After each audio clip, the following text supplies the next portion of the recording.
Então a questão 8, né? Uma questão bem boazinha, bem fácil de fazer, assim. Mas precisa realmente de uma interpretação, né? E um pouco da matemática. Matemática falando de fórmulas. Aí na questão 9 também da Unicamp, só que de 2018, aquela questão é bem atual, na verdade 2019. Não, foi no início desse ano, 2020, é isso mesmo. Aqui é uma questão de termoquímica, envolve também um pouco do primeiro ano, de química do primeiro ano, que é a questão das ligações, certo? Ele fala que em 12 de maio de 2017, o metrô de São Paulo trocou 240 metros de trilhos em uma de suas linhas, numa operação feita de madrugada em apenas 3 horas. Na solda entre o trilho novo e o usado empregou-se uma reação química denominada termita.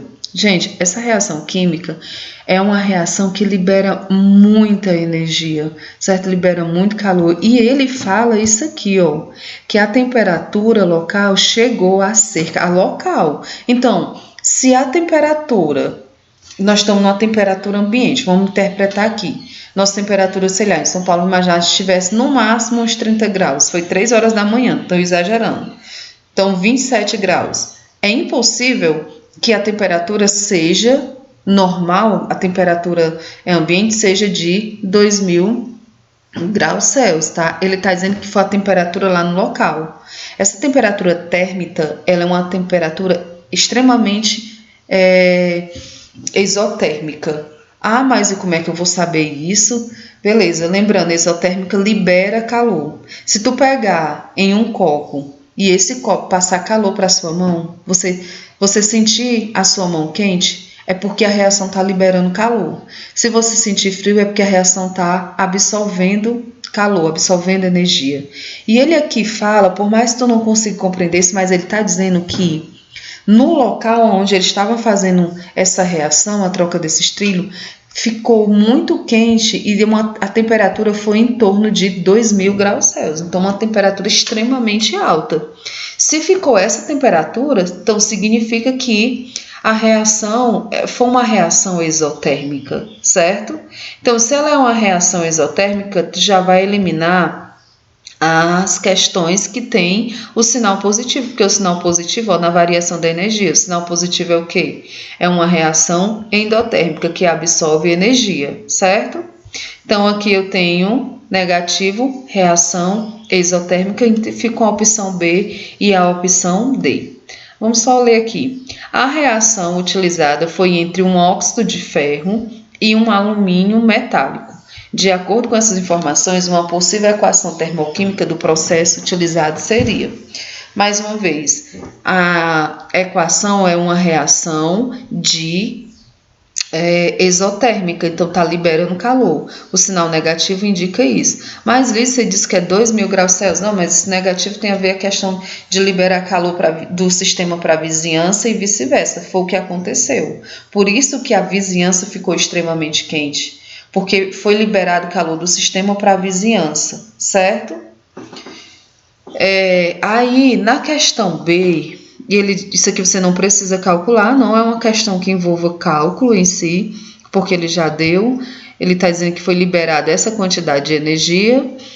Aí ele fala que a reação foi de um óxido com ferro metálico, certo? Aí o óxido de ferro não tem como ser FeO3. Se eu fosse desmembrar aqui, que eu não fiz isso, mas depois se vocês quiserem uma parte só de ligações iônicas, eu vou fazer, senão vai ficar muito extenso. Eu preciso, o oxigênio, ele precisa, se tu fizer a distribuição eletrônica dele, ele vai precisar de 2 elétrons para se estabilizar, certo? E aqui eu tenho uma ligação iônica, ele vai precisar de 2 elétrons para se estabilizar. E aí, pela regra do abraço, o 2, como é uma ligação iônica, o 2 vai para o ferro e o 3, que é o número de oxidação do ferro, ele vai para o oxigênio, certo? E aqui não é o que a gente observa. A gente observa na A e na D. Só que a A está positiva, está dizendo que é endotérmica, a gente sabe que ela é exotérmica. Então, o óxido de ferro, a sua representação é Fe2O3, certo? Mais o alumínio. Aí depois, como é que vai ser essa reação aqui? Eles vão reagir entre si. Se vocês quiserem, eu posso fazer uma aula só sobre reação. Eles vão reagir entre si, o alumínio vai se ligar ao oxigênio, formando um óxido de alumínio, e o ferro vai ficar isolado. Aí tu faz o balanceamento para saber se é isso mesmo. Você tem dois ferros aqui, desse lado você só tinha um, né? Coloquei aqui o 2. Aí agora eu tenho 2 alumínios e 2 alumínios aqui, 3 oxigênio, 3 oxigênio. Então a opção certa é a opção D, certo? Então, mataria só pela que ele tá dizendo que o local ficou extremamente quente, e aí pela questão da fórmula do óxido de ferro junto com o metal. Então, você só tem aqui duas opções com FeO3, nem quisesse fazer o balanceamento, nem precisava. Como a reação, o de cima ela é endotérmica, mostrando aqui mais a reação exotérmica, então tu mataria a questão aí.